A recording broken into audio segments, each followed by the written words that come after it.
গত 24 ঘন্টায় অনেক ঘটনা ঘটেছে। পাকিস্তান ক্রিকেট বোর্ড তাদের বিশ্বকাপ প্রস্তুতিতে না করেছে, পাকিস্তানি গণমাধ্যম সেটা জানিয়েছে, বাংলাদেশের গণমাধ্যম বানিয়ে কোনো নিউজ করেছে সেটা না। এবং সেই সংবাদটা পাকিস্তানের যেই গণমাধ্যমগুলো পরিবেশন করেছিল সেই গণমাধ্যম কর্মীদের সাথে আমি এবং অন্যান্য যে বাংলাদেশের সংবাদকর্মীরা রয়েছে স্পোর্টস নিয়ে যারা কাজ করে আমরা যোগাযোগ করেছিলাম। ব্যাপারটার সত্যতা পাওয়া গেছে, এরকম একটা ডিসিশন তারা নিয়েছে। কেউ কেউ বলেছে পাকিস্তান এখন পর্যন্ত তাদের বিশ্বকাপ প্রস্তুতি শুরুই করেন নাই। খুবই লেজির একটা পয়েন্ট। বিশ্বকাপ প্রস্তুতি শুরু করে নেই এবং বিশ্বকাপ প্রস্তুতি শুরু করার ক্ষেত্রে পাকিস্তান ক্রিকেট বোর্ড এখন পর্যন্ত ডিসাইডেড না। দ্বিতীয় পয়েন্ট যেটা এসেছে যে পাকিস্তান বাংলাদেশকে গাছে তুলে দিয়ে মই টেনে নিল, শেষ পর্যন্ত বাংলাদেশের কি হবে? তাদেরকে বাঁচাতে কেউ আসবে না, বিশ্বকাপ খেলবে না, বিশ্বকাপ না খেলার কারণে বাংলাদেশের উপরে স্যাংশন আসছে এবং সামনের ভবিষ্যৎ খুবই খারাপ। কোয়ালিফায়ার খেলে পরবর্তী বিশ্বকাপগুলোতে বাংলাদেশকে কোয়ালিফাই করতে হবে। থার্ড যে পয়েন্ট, সন্ধ্যা নাগাদ নতুন নতুন নিউজ আসা শুরু করলো এবং সেখানটায় বলা হলো গালফ নিউজের বরাদে। আমার আলোচনাটা প্লিজ শোনার জন্য অনুরোধ করছি সবাইকে। সেই নিউজে বলা হলো, গালফ নিউজের বরাদে যে নিউজটা করা হলো, যেহেতু গালফ নিউজটা হচ্ছে অনেকটা পাকিস্তান বেসড, সেখানটায় বলা হলো যে পাকিস্তান এরকম কোনো কমিটমেন্ট করে নাই যেখানটায় বাংলাদেশ দলকে নিয়ে যদি সুবিচার নিশ্চিত না হয় আইসিসির কোর্টে বাংলাদেশের বিশ্বকাপ খেলার ভাগ্য নির্ধারণের ক্ষেত্রে যদি নিরপেক্ষ ভেন্যুর ব্যবস্থাপনার ক্ষেত্রে আইসিসি প্রপার স্টেপ না নেয়, তাহলে পাকিস্তান এরকম কোনো ওয়াদা করেনি যে তারাও বিশ্বকাপে খেলবে না। Let's come to the point. প্রথম যে পয়েন্ট সেটা হচ্ছে ESPN ক্রিকবাজ যে নিউজগুলো করেছিল যে বাংলাদেশকে ডেডলাইন দেওয়া হয়েছে এবং পরবর্তী সময়ে এই নিউজগুলো, এই ডেডলাইন কেন্দ্রিক যে নিউজগুলো দেওয়া হয়েছিল, Bangladesh cricket board official press briefing করে বলেছে এরকম কোনো ডেডলাইনের ডিসকাশন গত স্যাটারডের বৈঠকে হয় নাই। ব্যাপারটা কিন্তু এরকম না কোনো একজন মিডিয়া এজেন্সি থেকে ফোন করলো বা আমি ফোন করলাম, বাংলাদেশ ক্রিকেট বোর্ডের নাম প্রকাশে অনিচ্ছুক কোনো কর্মকর্তা বলল যে এরকম কোনো ডিসকাশন হয় নাই।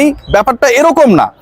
এইরকম একটা জায়গায় বাংলাদেশ ক্রিকেট বোর্ডের মিডিয়া কমিটির চেয়ারম্যান আমজাদ ভাই তিনি এসে যখন এই ডিক্লারেশনটা দেন এবং তিনি এই ডিক্লারেশন দেওয়ার আগে যারা ওই মিটিংয়ে ছিলেন প্রত্যেকের সাথে কথা বলে কনফার্মেশন নিয়ে তারপরে মিডিয়া এসে 35 সেকেন্ডে সেই ব্রিফটা করেছিলেন, যেখানটায় বলা হচ্ছে এরকম কোনো ধরনের ডিসকাশন হয় নাই। তাহলে ডিসকাশন হওয়ার আলোচনাটা কারা করলো? Indian media.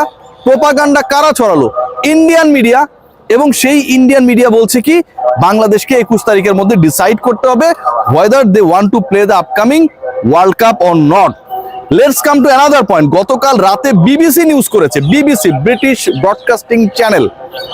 এখন বিবিসি বাংলা আছে, উর্দু আছে, হিন্দি আছে, বিবিসির তো বিভিন্ন ভাগ রয়েছে, রাইট? এটা হচ্ছে মেইন বিবিসি ভাই, ওই যে ইউকে থেকে যে বিবিসিটা পরিচালিত হয় এবং যার ব্রাঞ্চ হিসেবে, শাখা হিসেবে, যার সিস্টার কনসার্ন হিসেবে অন্য আউটলেটস গুলো বিভিন্ন দেশে কাজ করে, সেই মেইন বিবিসি রিপোর্ট করেছে।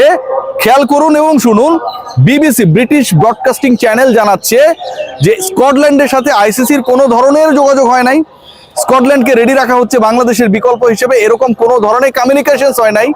এবং এই কমিউনিকেশনস নিয়ে যে নিউজগুলো ছড়ানো হয়েছে স্কটিশ ক্রিকেট বোর্ডের সাথে যারা জড়িত তারা দাবি করেছে তারা এর ব্যাপারে কোনো কিছুই জানে না। তার মানে কি স্কটল্যান্ডকে সামনে এনে বাংলাদেশ খেলবে না, তারা রিপ্লেস করবে, এই পুরো নিউজগুলোই ভুয়া। ব্রিটিশ ব্রডকাস্টিং চ্যানেল যারা পুরো ব্রিটেনকে প্রতিনিধিত্ব করে এবং সেই ব্রিটেনের 4টা গুরুত্বপূর্ণ part, England, Wales, Northern Ireland এবং স্কটল্যান্ড, এই যে 4টা পার্ট, আপনি যদি গ্রেট ব্রিটেনের ভিসা পান আপনি প্রত্যেকটা দেশে যেতে পারবেন, আলাদা আলাদা দেশ। এবং সেই দেশগুলোর অথবা ওয়ার্ল্ডের আমরা যদি অন্যভাবে কাউন্ট করি, বিগার অ্যাসপেক্টসে কাউন্ট করি, BBC it matters and they made the report. বিবিসির জন্য কিন্তু এটা তাদের নিজেদের রিপোর্ট। স্কটল্যান্ডের খেলা না খেলার ডিসিশনের ব্যাপারে যখন বিবিসি নিউজ করবে, BBC British broadcasting channel direct representative of Scotland, সেখানটায় তারা বলছে এরকম কোনো ডিসকাশন হয় নাই। স্কটিশ কর্মকর্তারা এরকম কোনো কিছু জানে না, তারা এটাও জানে না এরকম কোনো অফার তাদেরকে করা হয়নি যে বাংলাদেশ না খেললে তোমরা এসে আপকামিং ওয়ার্ল্ড কাপে বাংলাদেশের জায়গায় রিপ্লেস করবা। ভুয়া নিউজগুলো কারা ছড়াচ্ছে? Indian outlets. গালফের যে নিউজটা এসেছে, যে নিউজ নিয়ে এত আলোচনা হলো, সেই রিপোর্টটা কে করেছে? ESPN ক্রিকইনফো টোটালি অথবা ক্রিকবাজ টোটালি দে আর ইন্ডিয়া বেসড। রিপোর্ট যেটা হচ্ছে সেটা তারা বিসিসিআইর যে এজেন্ডা সেটাকে অনেকটা রিফ্লেক্ট করার চেষ্টা করছে। গালফের যে নিউজটা হয়েছে সেই নিউজটা কে করেছে? সেই নিউজটা করেছে হচ্ছে জয় রায়। আমি রিসার্চ করে আপনাদের সাথে কথাগুলো বলছি। গালফ নিউজে যে নিউজটা হয়েছে সেই নিউজের অথর যিনি, তিনি হচ্ছেন জয় রায়। তার মানে he is also a part of India. এবং সেভাবেই সেই কাজটা করার তিনি চেষ্টা করেছেন। জয় রায়। আবার এএফপির খবরে বলা হচ্ছে এরকম কোনো ধরনের ডিসকাশন হয় নাই বাংলাদেশের সাথে পাকিস্তানে যে তারা খেলবে না। অপরদিকে এএফপিতে এটাও বলা হচ্ছে, খুব ইন্টারেস্টিং কিন্তু এই পয়েন্টটা মাথায় নিয়ে রাখুন, সেটা হচ্ছে এই যে ম্যাচেসটা হবে বা হবে না, বাংলাদেশকে ওয়ার্ল্ড কাপে খেলার জন্য ডেডলাইন দিয়ে দেওয়া হয়েছে 21 তারিখ পর্যন্ত। জানুয়ারির 21 তারিখ সন্ধ্যা 7টার মধ্যে বাংলাদেশকে জানাতে হবে। এএফপি, এটা কোন এএফপি জানেন আপনারা? একটু গিয়ে নিউজটা দেখেন। AFP New Delhi, AFP Delhi, Delhi base যেই এএফপি নয়াদিল্লি, যেই দিল্লি ইন্ডিয়ার রাজধানী এবং যেই এএফপি আলটিমেটলি ইন্ডিয়াকে কাভার করে, সেই এএফপি নিউজে বলা হচ্ছে, কি বলা হচ্ছে, যে বাংলাদেশকে 21st of January 7 PM local time of Dhaka জানিয়ে দিতে হবে whether they want to play their World Cup in the soil of India or not, otherwise they will be replaced by Scotland. AFP New Delhi জানাচ্ছে। গার্ড নিউজে নিউজ করেছেন জয় রায় এবং BBC British broadcasting channel জানাচ্ছে এরকম কোনো ব্যাপার, কোনো ডিসকাশন হয় নাই। কার সাথে হয় নাই? স্কটিশ ক্রিকেট বোর্ডের সাথে হয় নাই আইসিসির। তার মানে বিবিসি তো নিশ্চয়ই ভুয়া নিউজ করছে না।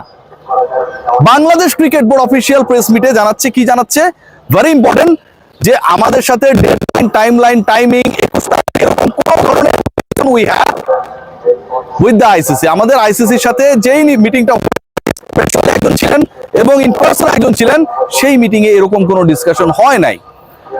বাংলাদেশ ক্রিকেট বোর্ড জানাচ্ছে হয় নাই, বিবিসি জানাচ্ছে স্কটল্যান্ডের সাথে কোনো কথা হয় নাই।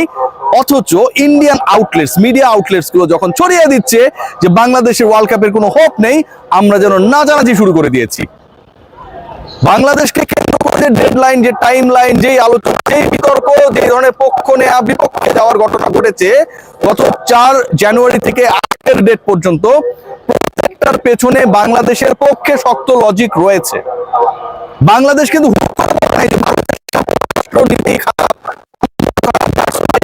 I am not interested to play my World Cup matches in India. Rather, বাংলাদেশের একজন সিকিউরিটি ইস্যুতে আপনি বাদ দিয়ে দিলেন আপকামিং একটা লোকাল টুর্নামেন্ট থেকে, এবং এই ডিসিশনটা যখন ভারতীয় কেন্দ্রীয় সরকার নিল, সেই সরকারের এগেনস্টে, সেই সরকারের ডিসিশনের রিফ্লেক্টে বাংলাদেশ সরকারও যে এখানটায় তার প্রতিক্রিয়া জানাবে, এটা খুবই স্বাভাবিক।